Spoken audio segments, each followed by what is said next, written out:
Radio, l'invité politique, Jean-Jacques Bourdin. Bonjour à toutes et à tous, les Français veulent savoir. Parlons vrai ce matin avec Emmanuel Grégoire, premier adjoint à la mairie de Paris. Emmanuel Grégoire, bonjour. Bonjour. Merci d'être avec nous. Nous connaissons le nouveau gouvernement. J'y reviens dans un instant. Gabriel Attal était hier soir sur TF1. Est-ce que vous l'avez regardé ? Non, je ne l'ai pas regardé. Non, vous n'avez pas regardé. Bien.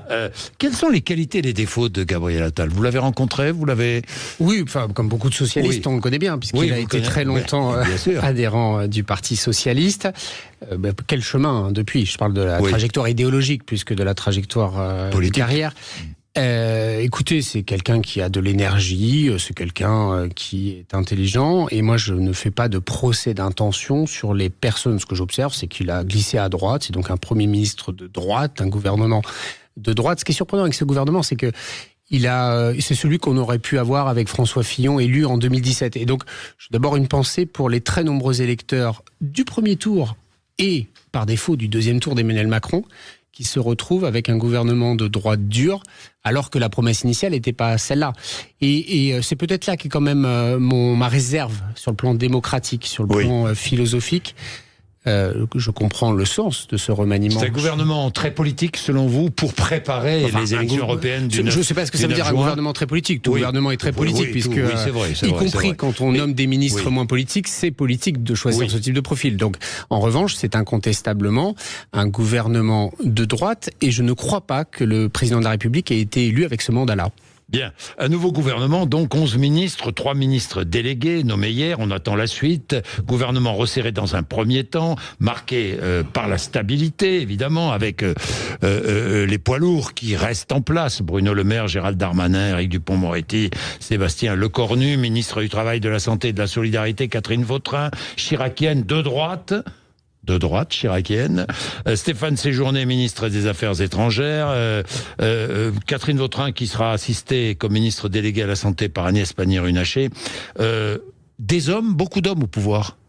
Oui, c'est incontestablement un recul historique en matière de fonctions régaliennes pour les femmes. C'est un signe extrêmement inquiétant sur ce qui quand même était désormais devenu un acquis, pas une obligation, mais un acquis en matière de représentation de parité.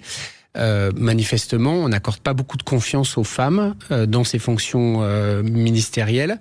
Et je pense que c'est un très mauvais signal envoyé, comme si le sujet de la compétence, le sujet de la capacité à porter des politiques publiques reposait sur finalement une seule chose, c'est d'être capable de générer du bruit et de la fureur. Je trouve que c'est pas un le bruit et la fureur. Pas un très bon message. Parlons-en, 2 femmes qui se ressemblent pas d'ailleurs au niveau caractère.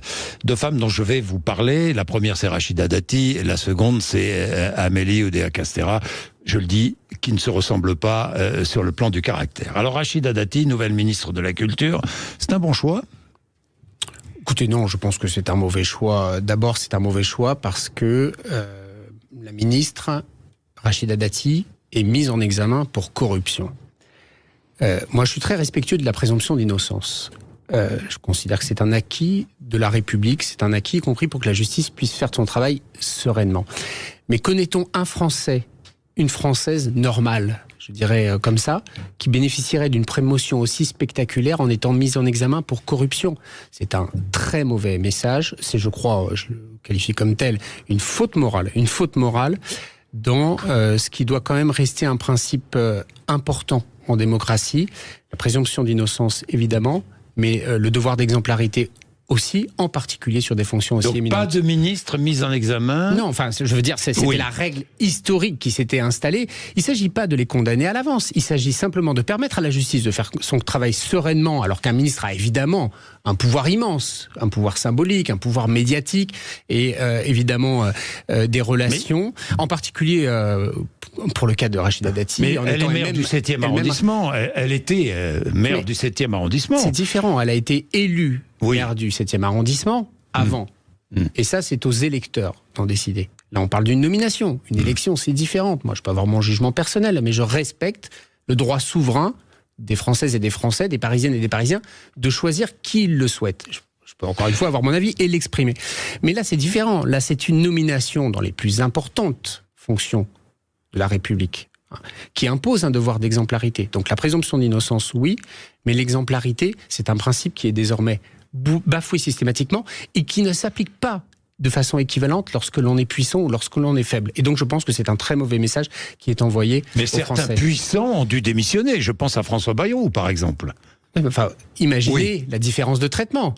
Avant, un ministre, quand il était mis en examen, démissionnait. C'est d'ailleurs le cas au début du premier quinquennat d'Emmanuel Macron. Désormais, quand on est mis en examen, on peut être promu et devenir ministre. C'est une inversion de la logique historique qui, à mon avis, signe une faute morale. Bien, Emmanuel Grégoire, réaction d'Anne Hidalgo sur WhatsApp, je cite, « Je souhaite bon courage aux acteurs du monde de la culture compte tenu des épreuves qu'ils vont traverser avec la nomination de Rachida Dati comme ministre de la Culture ». Que laisse entendre Anne Hidalgo ?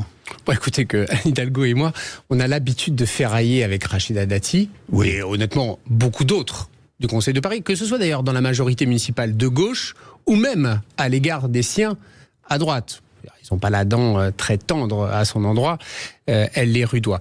Ce qui est difficile avec Rachida Dati, c'est que évidemment qu'une opposition s'oppose, c'est normal, et moi je suis respectueux des convictions de chacun, des engagements de chacun. C'est pas bien ou mal. Il y a des gens de gauche, il y a des gens de droite, et par ailleurs, peut-être reviendra-t-on à un climat plus naturel et plus transparent sur ce qu'est la gauche et ce qu'est la droite. Mais Rachida Dati, elle est sans foi ni loi, elle utilise tous les moyens. Elle a porté... Son comportement que... Bien sûr, enfin, je veux rappeler qu'elle a porté plainte contre moi parce que j'avais rappelé au Conseil, j'ai une procédure en cours de plainte en diffamation parce que j'avais rappelé simplement qu'elle était mise en examen pour corruption. Je le redis, elle est mise en examen pour corruption. Ça permettra de nourrir les procès qu'elle me fait. Elle est sans foi ni loi. Je vais vous donner un autre exemple. Avant les législatives, les dernières législatives, elle était candidate suppléante face à Gilles Legendre, quelqu'un de ma famille politique, c'est quelqu'un issu d'En Marche à l'époque, Renaissance aujourd'hui. Elle n'a pas hésité à porter contre lui des accusations d'une extrême gravité en faisant un article 40 dans lequel était dénoncé pêle-mêle du harcèlement, etc.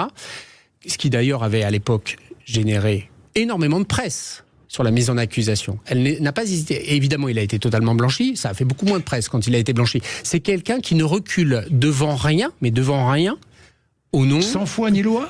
Oui, c'est vraiment quelqu'un qui ne recule devant rien pour y arriver. Ce n'est pas ma conception de la relation qu'on doit avoir avec les autres. Et deuxièmement, ce n'est pas ma conception de la relation respectueuse qu'on peut avoir entre des adversaires politiques. Moi, je suis quelqu'un de dialogue. On peut avoir des différends, les assumer, y compris avec beaucoup de puissance, sans tomber dans les excès, sans tomber dans l'outrance. Au ministère de la Culture. Écoutez, ça, moi, c'est pas... ça relève. Elle peut apporter un peu de flamboyance, peut-être, à la culture, mais la flamboyance, c'est pas le débat c'est pas le débat du sujet. Sinon, on n'a qu'à mettre des artistes, ils feront ça bien mieux. Le sujet n'est pas celui de la flamboyance. C'est celui du budget, c'est celui de l'orientation, c'est celui de la liberté d'expression des artistes, c'est celui du soutien à la création, c'est celui de l'éducation artistique, c'est celui du soutien aux équipements, c'est celui du maillage territorial en faveur de la culture, c'est celui aussi d'incarner des valeurs. Quand on est ministre de la Culture, mais quand on est ministre tout court, c'est celui qui vise à clarifier. C'est quoi la position, par exemple, de Rachida Dati sur le cas de Gérard Depardieu ? Peut-être sera-t-elle amenée à s'exprimer sur le sujet prochainement. Voilà, donc je la laisse. Je commande pas cette nomination qui relève du président de la République. Mais moi, je la commande sur le terrain politique parce que y a-t-il, selon vous, et oui, apparemment oui, puisqu'elle l'a dit elle-même, j'ai l'assurance, de l'enjeu de la mairie de Paris. Il y a un accord de coalition, vous l'avez compris, entre Renaissance et LR pour la mairie en 2026. Oui, je l'ai compris, et ça ne surprend personne, et en tout cas pas moi. Si vous voulez que la droite travaille avec la droite à une alliance, c'est pas nouveau, c'est pas nouveau à Paris. Et d'ailleurs, d'une certaine manière, c'est un moment de clarification qui est le bienvenu. Pourquoi ? Parce qu'on assiste en fait à la fin de cet espace idéologique totalement gazeux qui est le macronisme en même temps. Il n'y a pas deux en même temps. Le macronisme, c'est ni de gauche ni de gauche, c'est la droite. La droite travaillera avec la droite. Je dis ça de façon respectueuse. J'y vois quand même beaucoup de mauvaises manières sur cet accord, si accord il y a. Mauvaise manière de la part de qui ? Mauvaise manière de la part d'Emmanuel Macron et de la part de Rachida Dati, parce que finalement, c'est envoyer le message aux Français et au monde de la culture que pour être nommé ministre de la Culture, ce qui compte, c'est pas le projet qu'on a pour la culture, c'est des petits arrangements pour des élections locales qui sont, entre nous, fort loin. Je ne crois pas que les préoccupations des Français soient concentrées sur le sujet. C'est finalement des petits arrangements entre amis. Je ne vois pas très bien la dimension culturelle. C'est un coup purement politique sur le dos de la culture, selon vous ? Oui, pour moi, oui, très clairement. Et le problème des coûts, c'est que ça ne dure jamais très longtemps et c'est jamais très efficace. Bien. Le changement à Paris, un mot sur les municipales, changement de mode de scrutin, vous êtes favorable ou pas ? Écoutez, d'abord un mode de scrutin, il ne faut jamais s'interdire d'y réfléchir, et c'est pas illégitime d'y réfléchir, on sait que ça traverse. Mais moi ce qui me dérange, c'est que ce débat est abordé de façon mensongère. Mensongère, laissant à penser qu'en gros, on pourrait gagner des élections par défaut. À Paris, pas plus que dans n'importe quelle commune de France, on est élu par défaut. On est élu ou pas. D'une certaine manière, je trouve qu'il y a beaucoup de tripatouillage dans la façon dont est abordé le débat. Je le dis d'autant que il y a tout le monde a toujours veillé, que ce soit le législateur et le Conseil constitutionnel, à la représentation proportionnelle. Il n'y a pas des voix qui comptent plus ou moins que les autres. Et donc, nous, on est tout à fait disponible pour y réfléchir. Mais c'est fait totalement dans le dos des collectivités. Mais vous voulez y réfléchir, très bien, mais est-ce que vous y êtes favorable ou pas ? On ne peut pas répondre favorable, on ne sait pas à quoi. On ne sait pas à quoi. Oui, moi, j'entendais dire qu'on voulait faire revenir dans le droit commun les communes de Paris, Lyon et Marseille. Et donc, si le droit commun, par exemple, ça veut dire supprimer les arrondissements, j'y suis totalement défavorable. Pourquoi ? Qui peut laisser à penser que c'est raisonnable de dire qu'on peut gouverner une ville comme Paris, la capitale de la France, et Lyon et Marseille, c'est pareil. Ce sont de très belles et très grandes villes qu'on peut les gouverner de la même façon que n'importe quelle commune de France. Ce n'est pas vrai, c'est pas raisonnable de dire ça. Les arrondissements, c'est la garantie d'un ancrage territorial. C'est la garantie d'élus qui ont les mains dans le cambouis, qui sont vraiment collés aux préoccupations de nos concitoyens. Et donc, se priver de ça... Et c'est un peu la vision, moi, que je sens transpirer. Mais encore, je suis très mal à l'aise pour la commenter, puisque rien ne nous a été transmis. On nous dit qu'il y a une réforme de mode de scrutin. Personne n'a été capable de produire un document.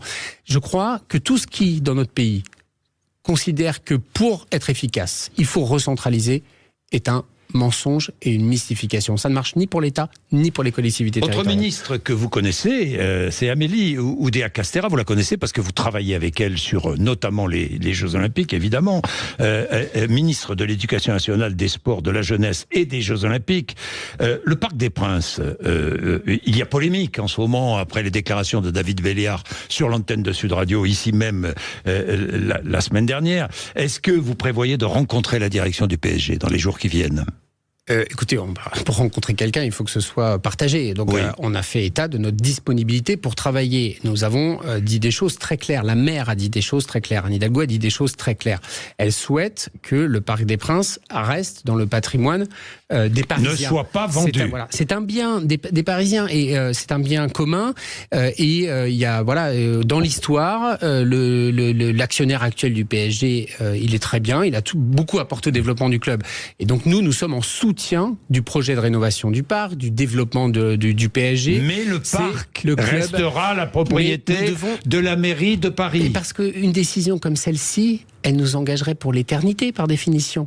Et donc nous, comme on veut garantir que le PSG reste pour l'éternité, parce que l'éternité c'est long, mais au moins pour ce qui relève de notre responsabilité, nous souhaitons que le PSG reste au Parc des Princes et que le Parc des Princes reste un stade de foot. Et pour cette garantie-là, il faut que le Parc des Princes reste de propriété. Exactement, un bien commun en faveur des Parisiens. Bien, ça n'empêche pas. Le club pourrait déménager, quitter le parc et construire un nouveau stade.